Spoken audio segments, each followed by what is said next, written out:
Suvsizlikdan qaqragan ushbu suv yo'li bir necha oydan beri suvning kelishini kutadi. Ushbu ariq Jondor tumanidagi 5 dan ortiq qishloqlarni sug'orma suv bilan ta'minlovchi ariq hisoblanadi va ushbu qishloq aholisining asosiy drayveri dehqonchilik bo'lib, suv bo'lmasa dehqonchilik ham bo'lmaydi deydi suvsizlikdan qiynalayotgan aholi.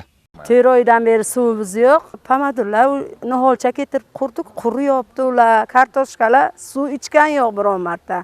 Baribir suv kerak ularga. Ariqda suv bo'lmagach, odamlar ekinlarini turli usullarda sug'orishga majbur bo'layotganini aytadi. Ekinlarni agadilcha yerdan kachaga shunga to'kilib sug'organ, u yerda suv qolmadi. Tirikchiligimiz dehqonchilikdan mehnatni qilamiz, lekin suv masalasi qiyin.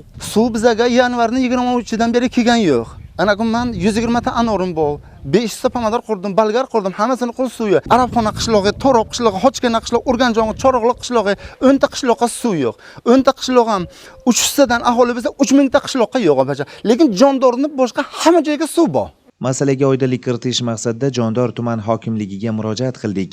Hurmatli Prezidentimizning 2024-yil 23-sentyabrdagi 330-sonli farmonlariga asosan Bahoriston mahalla fuqarolar yig'ini hududidan o'tuvchi sug'orish tarmog'ini, aholi tomorqa yerlarini sug'orishni yaxshilash maqsadida 3.7 kilometr kanalni betonlashtirishlar rejalashtirilgan. Bugungi kunda 3.5 kilometr qismida betonlash ishlari amalga oshirildi. Hozirda suv o'tkazish qobiliyati 3.5 kubga o'zgartirildi. Hozirda betonlashtirish ishlari yakunlash arafasida turibdi. Demak, davlat dasturi asosida qishloqlarga keluvchi suv yo'lida betonlashtirish ishlari amalga oshirilayotgani evaziga vaqtincha ariqlarga suv yuborilmagan. Belgilangan ishlar yaqin kunlarda tugatilib, mazkur hududlar yana avvalgiday sug'orma suv bilan ta'minlanadi. Madrahim Turdiyev, Abdulla Rajabov, Buxoro.